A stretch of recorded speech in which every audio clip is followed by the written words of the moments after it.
The corner store bell jingled as Harold Jenkins pushed open the glass door, his worn leather shoes scuffing against the welcome mat.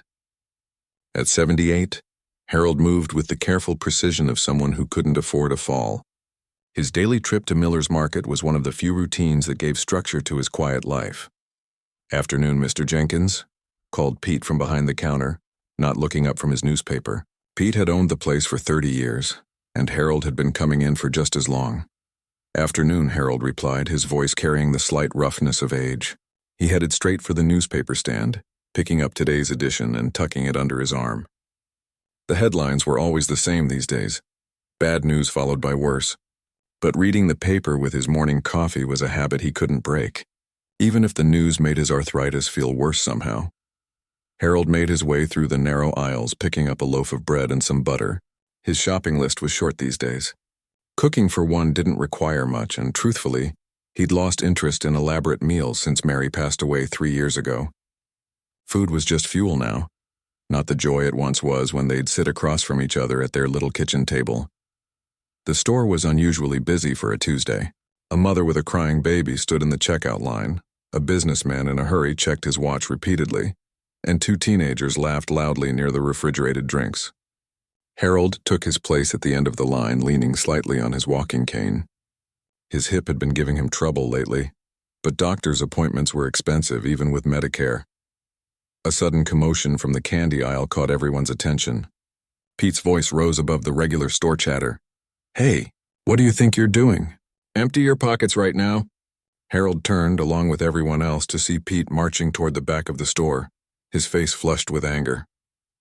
At first, Harold couldn't see who Pete was shouting at, but then he spotted them.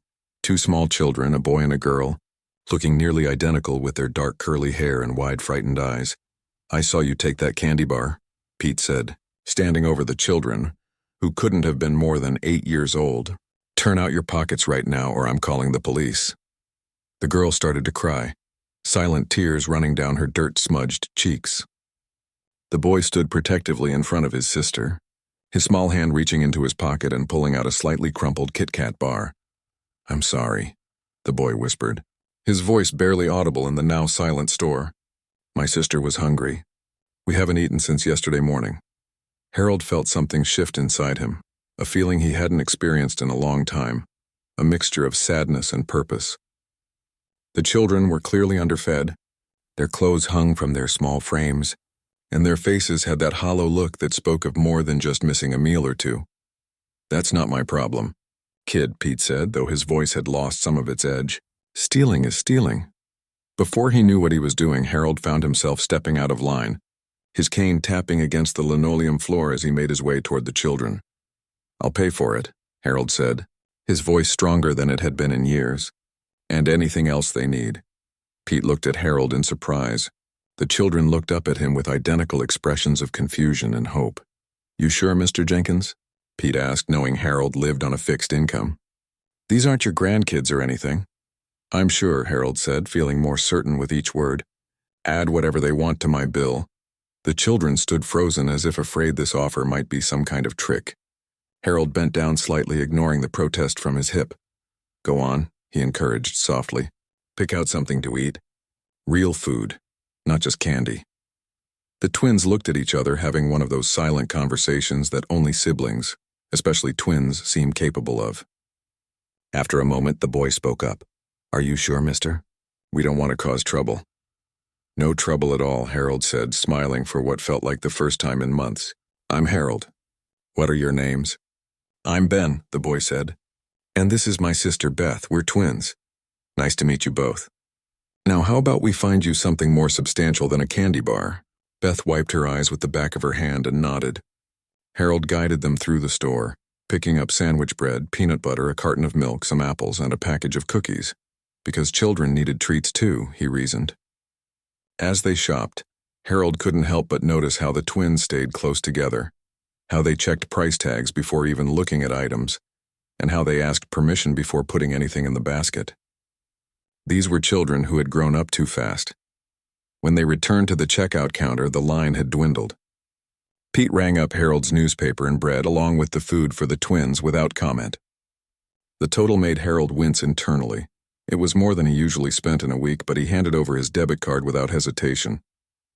"Where do you two live?" Harold asked as Pete bagged their groceries. Ben and Beth exchanged another look. "At the Sunshine Shelter over on Maple Street," Ben finally said. "With our mom. She's trying to find work, but it's hard because of us. She doesn't have anyone to watch us."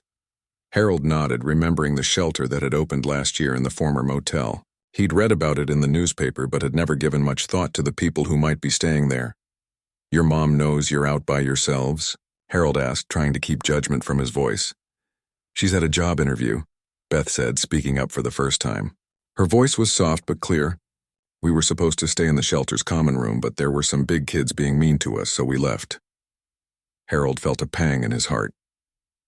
He'd been a school teacher for 42 years before retiring, and he'd seen his share of children going through hard times. But that didn't make it any easier to witness. "Well then," Harold said, picking up the grocery bags despite the twins' attempts to take them, "I suppose I should walk you back to make sure you get there safely." The September sun was warm as they left the store together, Harold walking slowly while the twins matched their pace to his. They were only 3 blocks from the shelter, but Harold took his time listening as Ben and Beth gradually opened up. They were 8.5, they told him. They used to live in an apartment with their mom, but then she lost her job at the hospital where she worked as a cleaner. Their dad wasn't in the picture. He left when we were babies. Ben explained with the matter-of-factness of a child repeating something he'd heard many times. By the time they reached the converted motel that now served as the Sunshine Shelter, Harold had learned that Ben loved dinosaurs. Beth wanted to be a doctor, and both children were missing school because they'd moved and their mom hadn't been able to register them yet. "Will you be okay from here?"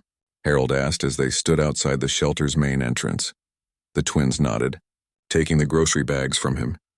"Thank you, Mr. Harold," Beth said, giving him a small smile that transformed her serious face. "You're the nicest person we've met since coming here." "Yeah, thanks," Ben added. "Maybe we'll see you around sometime." "Maybe you will," Harold replied, feeling strangely reluctant to leave. "Take care of yourselves. And each other." He watched as the twins disappeared through the shelter doors, then turned to make his way back home.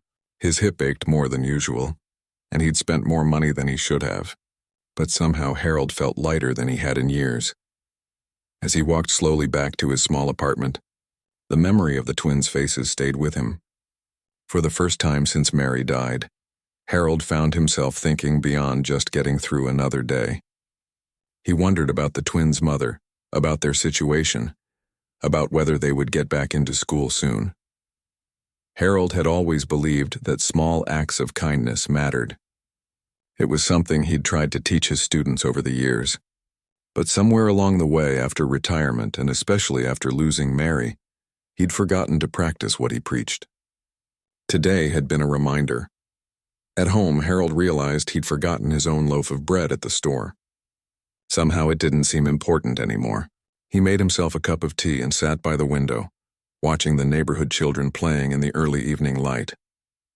Tomorrow he decided he might walk by the shelter again, just to check on those twins, just to make sure they were okay. For the first time in 3 years, Harold Jenkins went to bed with something to look forward to the next day.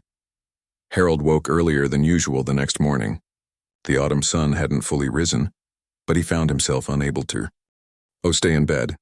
His thoughts kept returning to Ben and Beth, the twins he'd met yesterday. Their hungry faces and worn clothes haunted him as he made his morning coffee. He hadn't slept well. Dreams of his teaching days mixed with images of the twins sitting alone in that shelter. Harold had spent 40 years helping children, and retirement had left a hole in his life that his weekly chess games at the senior center couldn't fill. "What would you do, Mary?" he asked aloud to the empty kitchen. Talking to his late wife had become a habit over the last 3 years. Sometimes he could almost hear her answers. Today he imagined her gentle voice saying what she always did when faced with someone in need. "Help them, Harold. Just help them." After breakfast, Harold dressed with more care than usual, choosing his least worn sweater and combing his thinning white hair neatly. He packed some of his homemade banana bread, Mary's recipe that he'd finally mastered after dozens of attempts, and wrapped it carefully in wax paper. The walk to the Sunshine Shelter took longer than he remembered. His hip complained with each step, but Harold pressed on. driven by a purpose he hadn't felt in years. The converted motel looked different in the morning light, less forbidding, though still clearly worn down. A hand-painted sign hung over the entrance, "Sunshine Shelter, everyone deserves a new dawn." Harold hesitated at the entrance. Was he overstepping? These children weren't his responsibility, but then again, who else was looking out for them? Taking a deep breath, he pushed open the door. The reception area was small but clean, with mismatched furniture and faded posters about community resources covering the walls. A middle-aged woman with tired eyes sat behind a desk, typing slowly on an old computer. "Can I help you?" she asked, looking up. "I'm looking for Ben and Beth," Harold said, his voice sounding uncertain even to his own ears. "Twins about 8 years old. I met them yesterday." The woman's expression immediately turned wary. "Are you a relative?" No, Harold hastened to explain. "I helped them out yesterday at Miller's Market. They were trying to get something to eat and—" He stopped, not wanting to get the children in trouble. "I just wanted to check on them. I brought some banana bread." He held up the package as evidence of his good intentions. The woman studied him for a moment, then her face softened. "You must be the man who bought them groceries. The twins told Lisa, their mother, about you. She was very grateful." Relief washed over Harold. "Are they here?" "I don't want to intrude, but I thought maybe they could use some breakfast. They're in the common room with the other children. Lisa had another job interview this morning." She hesitated. "Normally we don't allow visitors, but since Lisa mentioned you..." She stood up. "I'm Nancy, the day manager. I'll take you to them." Nancy led Harold down a hallway to a room at the back of the building.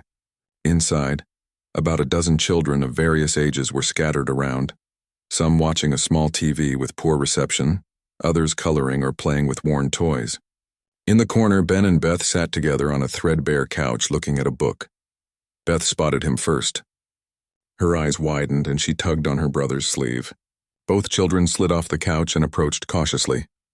"Mr. Harold," Ben exclaimed. "You came back." "I did," Harold said, smiling. "And I brought breakfast." He held out the package of banana bread.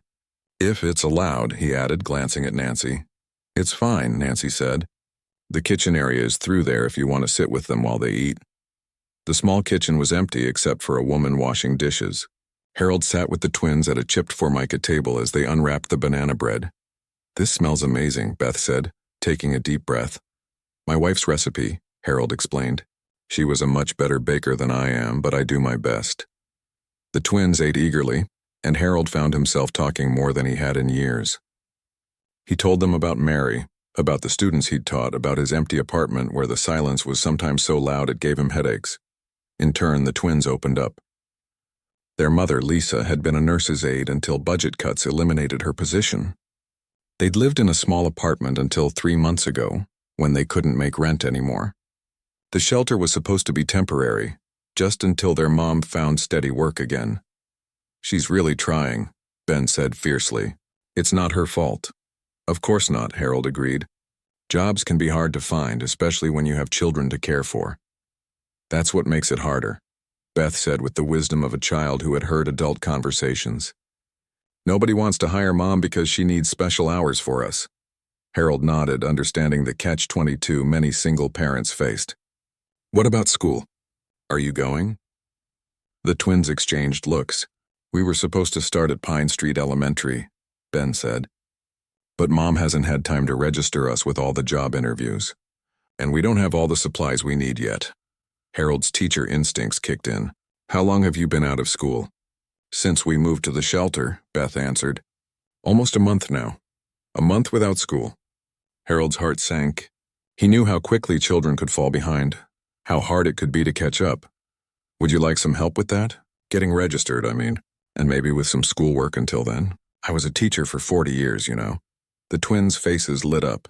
"Really? You'd help us?" Beth asked. "You must be very smart," Ben added. Harold laughed for what felt like the first time in years. "Smart enough to teach 3rd grade, which happens to be your grade if I'm not mistaken." The conversation flowed easily after that. Harold learned that Beth loved reading but struggled with math, while Ben was the opposite. They both missed their old friends and were nervous about starting at a new school where they wouldn't know anyone. Time slipped away as they talked. Harold was surprised when Nancy appeared in the doorway.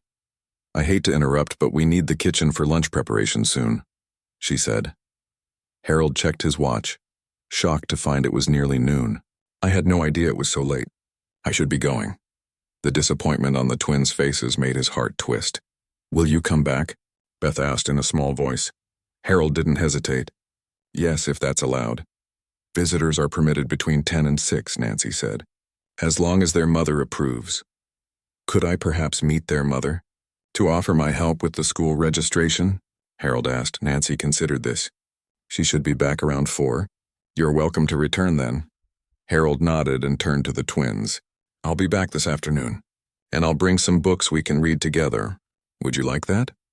Both children nodded enthusiastically. The walk home seemed shorter somehow, despite Harold's aching hip. For the first time in years, he had a reason to hurry. He spent the afternoon gathering books from his shelves, favorites he'd read to his students over the years, carefully preserved despite his small living space. At precisely 4 o'clock, Harold returned to the shelter, his canvas bag full of books. Nancy smiled when she saw him. Right on time. Lisa just got back. She's eager to meet you. A young woman stood in the reception area. She couldn't have been more than 30, with the same dark curly hair as the twins. Exhaustion lined her face, but her eyes were bright and alert. She extended her hand as Harold approached. You must be Mr. Jenkins, she said. I'm Lisa, Ben and Beth's mom. I can't thank you enough for helping my children yesterday. Harold shook her hand. Please call me Harold.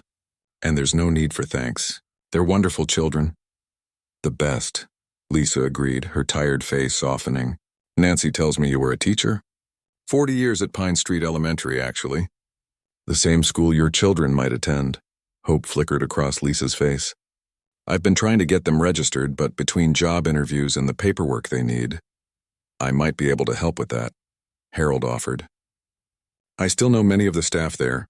For a moment, Lisa looked like she might cry. Then she straightened her shoulders. We don't need charity, Mr. Jenkins. I can take care of my family. It's not charity, Harold said gently. It's just one neighbor helping another. And truthfully, your children would be doing me a favor. I've been a bit lost since my wife passed and retirement started. Having someone to help gives me purpose. Lisa studied him for a long moment, then nodded. The twins haven't stopped talking about you since yesterday.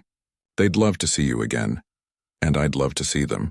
In fact, I brought some books. Harold patted his canvas bag. They're in the common room, Lisa said with a small smile. I think they've been watching the clock since lunch. As Harold followed Lisa down the hallway, a feeling of rightness settled over him.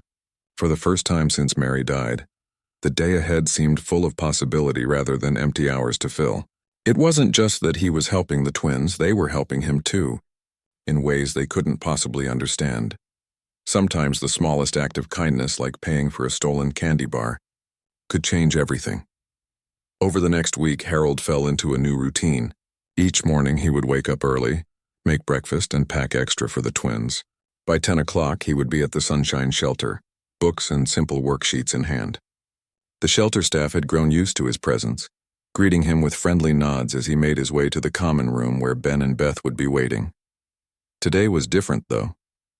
Today was the day they would go to Pine Street Elementary to get the twins registered for school. Are you nervous? Harold asked as he walked with Lisa and the twins toward the brick building that had been his workplace for 4 decades. A little, Lisa admitted. She looked better than she had a week ago. There was more color in her cheeks, and she'd found time to trim her curly hair. What if they need documents I don't have? Our things are in storage, and some papers got lost when we moved. Don't worry, Harold reassured her. Principal Wilson is reasonable. I called ahead, and she understands your situation. The twins walked ahead of them, whispering to each other. They were wearing their cleanest clothes, and Harold noticed Lisa had carefully braided Beth's hair and made sure Ben's cowlick was smoothed down. They looked like any other children heading to school, not ones who had been living in a shelter for nearly a month. I can't thank you enough for this, Lisa said quietly. The kids have been so much happier since you came into our lives. They talk about you constantly. Harold felt warmth spread through his chest. They've done the same for me. I was just going through the motions before I met them.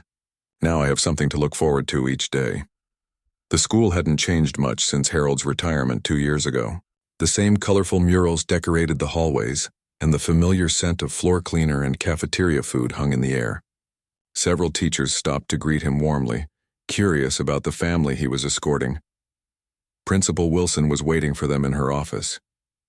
She was younger than Harold, but had started as a student teacher under his guidance 20 years ago. Her smile was genuine as she welcomed them. "Mr. Jenkins, it's wonderful to see you, and you must be Ms. Taylor and Ben and Beth." She shook Lisa's hand and then bent down to greet the twins. "I've heard you're both very bright students. We're excited to have you join us." The twins looked at Harold, who gave them an encouraging nod.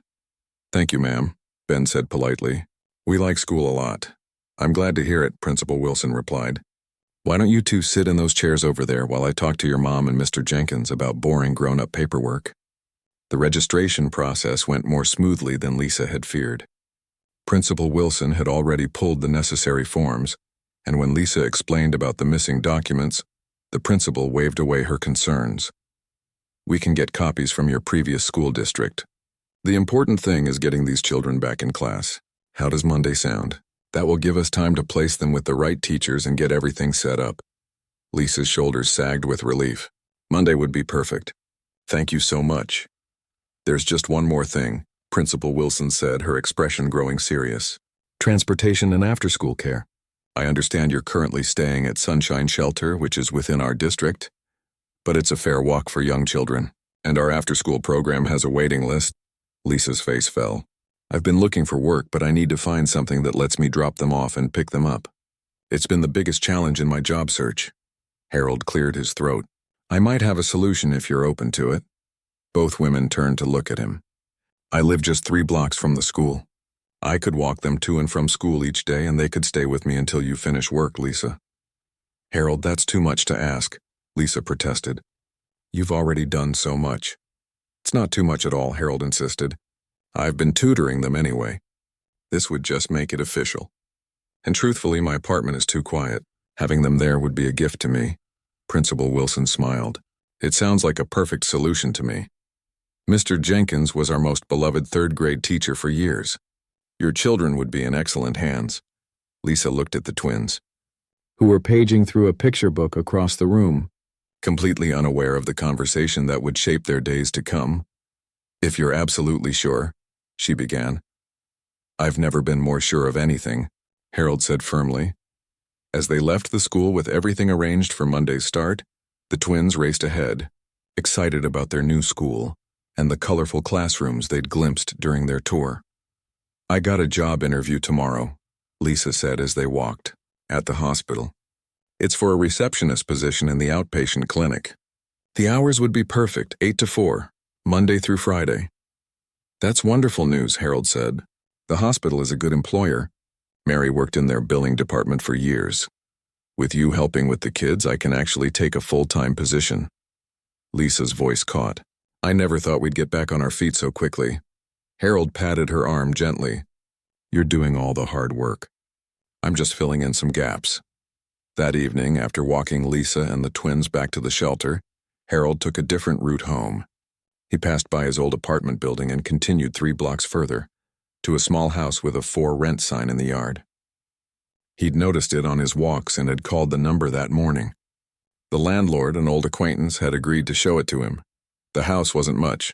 2 bedrooms, 1 bath, with a small yard and a front porch that needed paint. But it was clean, the rent was reasonable, and most importantly, it was only 2 blocks from his own apartment and 5 from the school. "It needs some work," the landlord, Joe, said as they toured the small rooms, "but I'd give you a discount on the first month's rent if you're interested. Hard to find good tenants these days." "It's not for me," Harold explained. "It's for a family I know. A mother and her twins. They're staying at Sunshine Shelter right now, but they need a real home." Joe nodded thoughtfully. "The shelter, huh? Tough situation. She have a job?" "She has an interview tomorrow." "At the hospital." "Lisa's a hard worker, Joe. She just had some bad luck."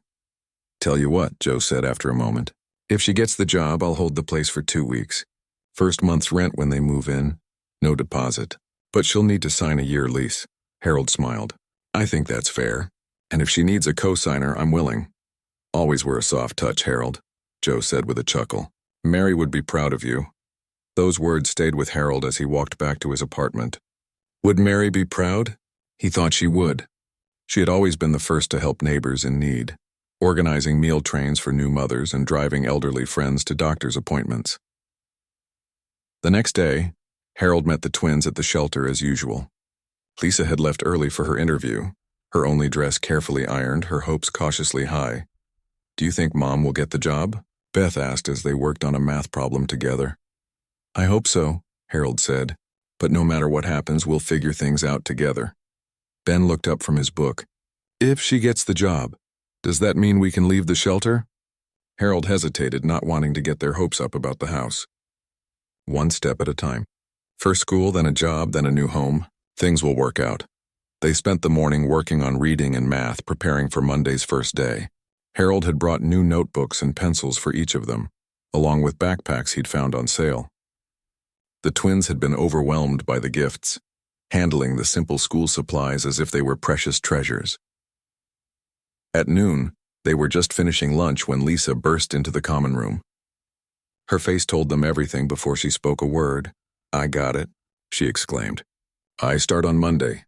The twins leaped up to hug their mother, their excited voices overlapping as they congratulated her. Harold stood back, watching the small family celebrate this crucial first step toward stability. Harold, Lisa said, turning to him with tears in her eyes, I couldn't have done this without you. They need someone reliable for the kids, and because of you, I could tell them with complete confidence that my children would be well cared for. I'm so happy for you, Harold said sincerely. This calls for a celebration. How about pizza for dinner? My treat.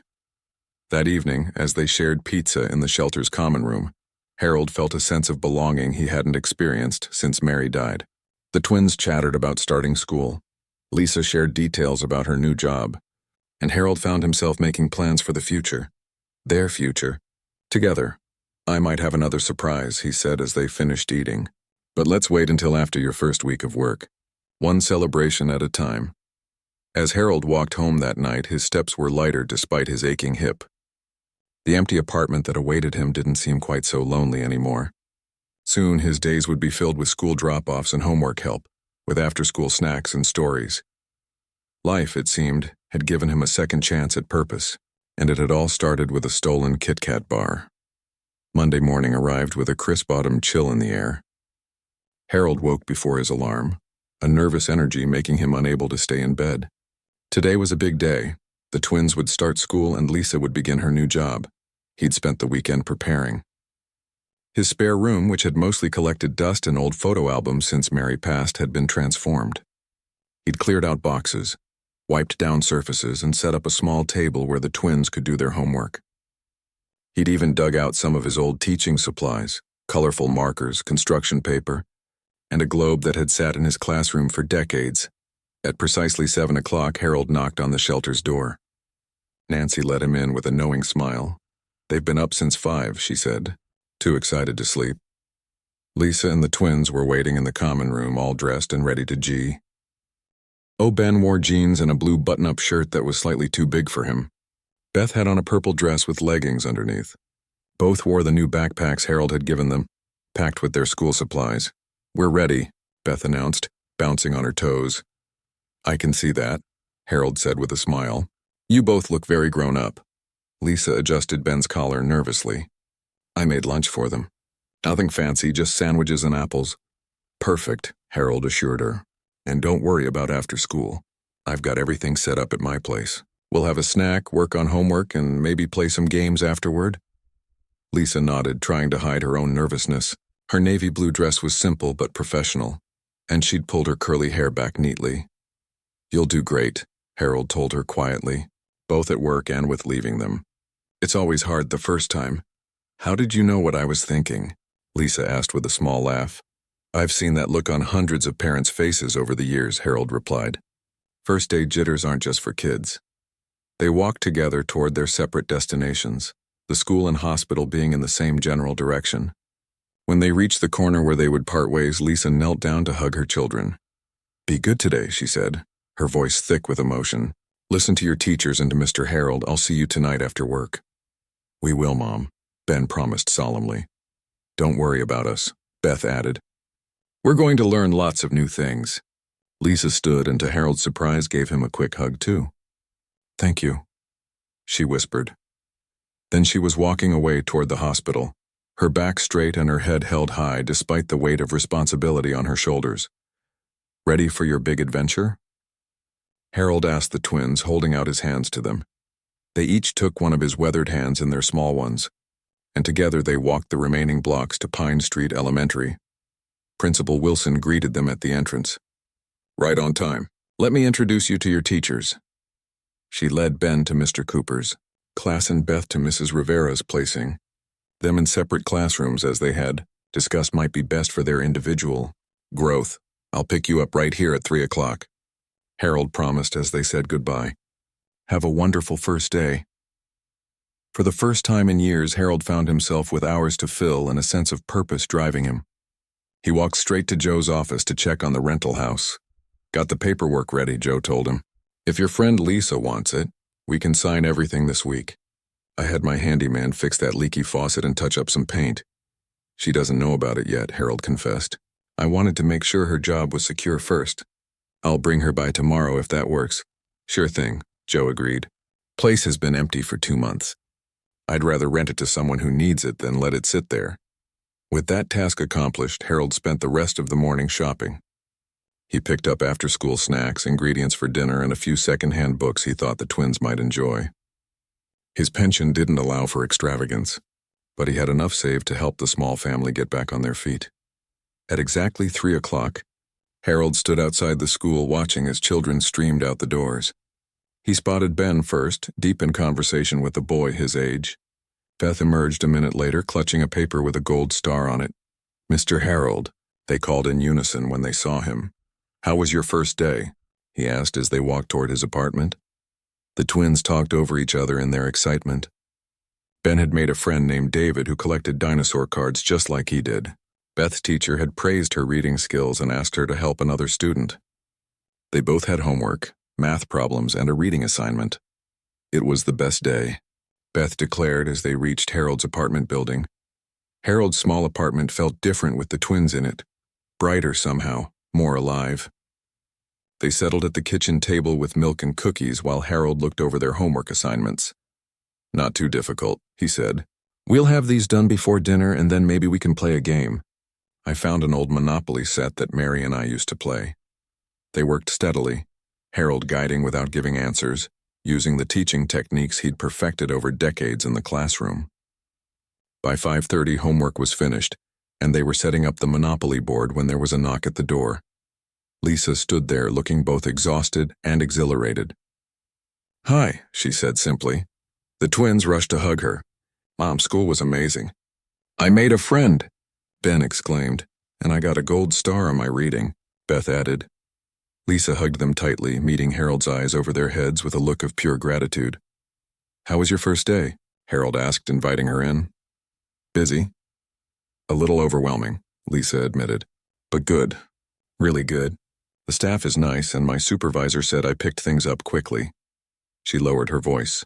And having a regular paycheck coming, I can't tell you what that means to us. I think I can guess, Harold said gently. Are you hungry? We were about to have dinner. Nothing fancy, just spaghetti and meatballs. That sounds wonderful, Lisa said. But I don't want to impose. You're not imposing, Harold insisted. We're celebrating 2 successful first days. As they ate dinner, Harold thought about how different his apartment felt with these 3 people in it. For too long he'd lived with Mary's ghost, the silence broken only by his own footsteps and the occasional creak of the old building. Now there was laughter, stories, the clatter of forks against plates, and spontaneous hugs from small arms. After dinner, as the twins helped clear the table, a chore they took very seriously, Harold motioned Lisa to join him in the living room. I have something to show you tomorrow, if you're free in the evening, he said. Another surprise? Lisa asked. Harold, you've done so much already. This one is special, Harold said. I think you'll like it. The next evening, after school and work, Harold led Lisa and the twins down a tree-lined street not far from his apartment. The small house with its slightly worn front porch stood waiting, the for rent sign still in the yard. What's this? Lisa asked, confusion in her voice. A possibility, Harold said simply. He explained about his friend Joe, the reasonable rent, the location close to both school and his apartment. Lisa stood very still, staring at the house. Harold, I can't. We've only just started getting back on our feet. I haven't even received my first paycheck yet. Joe's willing to work with you. No deposit, first month's rent when you move in. I told him I'd co-sign if needed. Harold watched her face carefully. The shelter's been good to you, but the twins need a home. You need a home. Beth tugged at her mother's sleeve. Can we look inside, Mom, please? Joe was waiting for them, keys in hand. He gave them a tour of the small house, the living room with its large windows, the kitchen with its older but functional appliances, the 2 bedrooms with freshly painted walls, the tiny backyard where children could play. It's not fancy, Joe admitted, but it's solid. Good heat for the winter, no leaks in the roof. The twins had already claimed their bedroom, excitedly discussing where their beds would go, though they had none yet. Lisa stood in the middle of the empty living room, tears streaming down her face. We can make this work, Harold said quietly, one step at a time. Later, as they walked back to the shelter, paperwork signed for a move-in date the following week. Lisa was unusually quiet. Are you okay? Harold asked. If it's too much too soon. It's not that, Lisa said, her voice trembling slightly.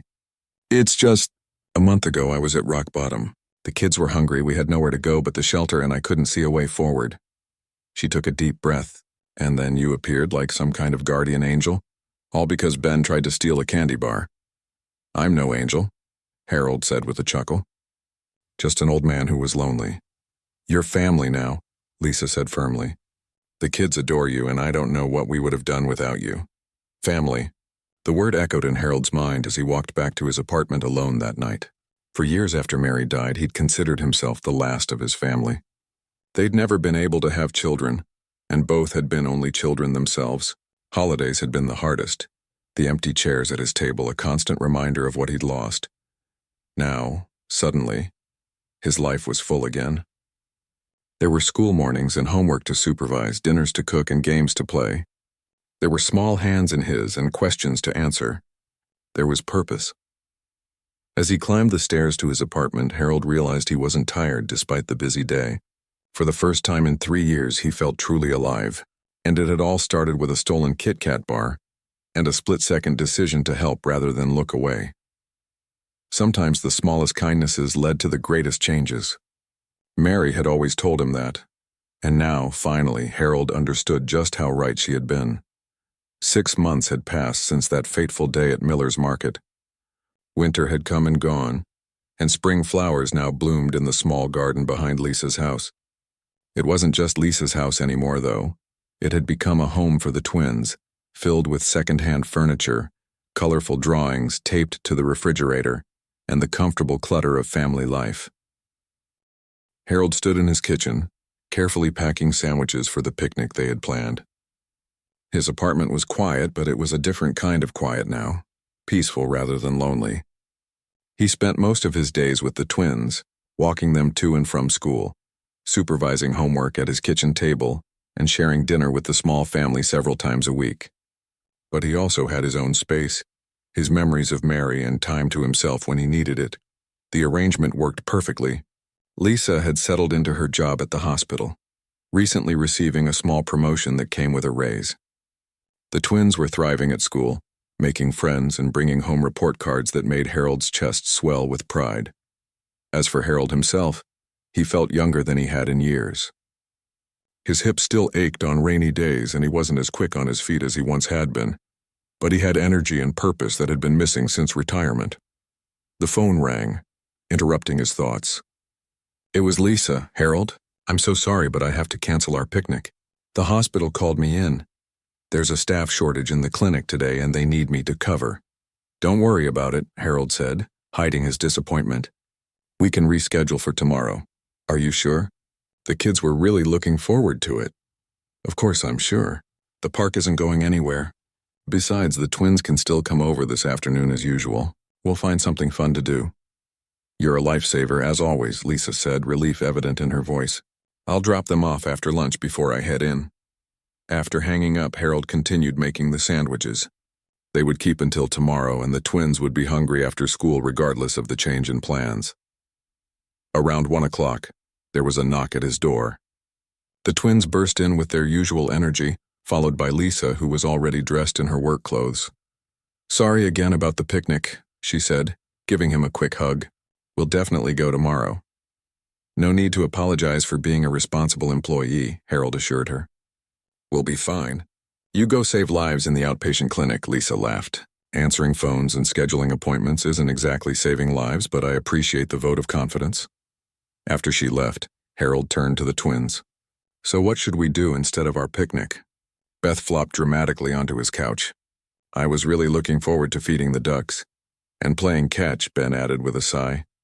"Well, we can still have fun," Harold said. "How about we bake cookies? Your mom will be tired when she gets home from her unexpected shift. Fresh cookies might cheer her up." The suggestion perked the twins up immediately. They had discovered a love for baking under Harold's patient guidance. Mary's recipe box had become a treasure trove of weekend projects, cookies, muffins, and simple cakes that filled both Harold's apartment and Lisa's house with wonderful smells and happy memories. As they gathered ingredients, Harold felt a sharp pain in his left arm. He winced, setting down the flour more heavily than he intended.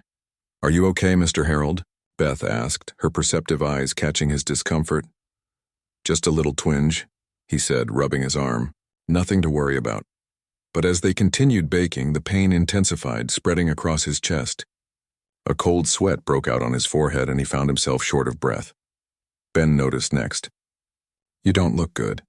Your face is all white." Harold tried to smile, but the pain made it more of a grimace. "I might need to sit down for a minute." He took 2 steps toward a chair and felt his knees buckle. The last thing he heard before the world went dark was Beth's frightened voice calling his name. Harold woke to the steady beep of hospital monitors and the antiseptic smell he associated with Mary's final days. For a moment he was confused, expecting to see his wife in the bed instead of finding himself there. Then the memories came rushing back, the pain, the collapse, the twins' frightened faces. "Welcome back," said a gentle voice. Harold turned his head to see Lisa sitting beside his bed, still in her work clothes, her eyes red-rimmed from crying. "The twins," he said immediately, his voice hoarse. "They're fine," Lisa assured him, taking his hand. "They're right outside with my supervisor. Ben called 911 on your phone just like you taught them to do in an emergency. Beth remembered your address to tell the operator. They saved your life. What happened?" "Heart attack," Lisa said simply. "A moderate one. The doctor says with medication and some lifestyle changes you should make a full recovery." Her voice broke slightly. "You gave us quite a scare, Harold." "I'm sorry," he whispered. Lisa squeezed his hand. "Don't you dare apologize. Just focus on getting better. We need you." Those 3 words, "we need you," echoed in Harold's mind as he drifted back to sleep.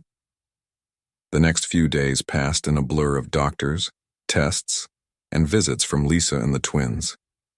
Harold learned he would need to take daily medication, watch his diet, and begin a cardiac rehabilitation program. The doctor's warnings about living alone during recovery concerned him, but he kept those worries to himself, not wanting to burden Lisa, who already had enough on her plate. On the day of his release, Harold expected to take a taxi back to his apartment. Instead, Lisa arrived with the twins in a wheelchair, as hospital policy required for discharges.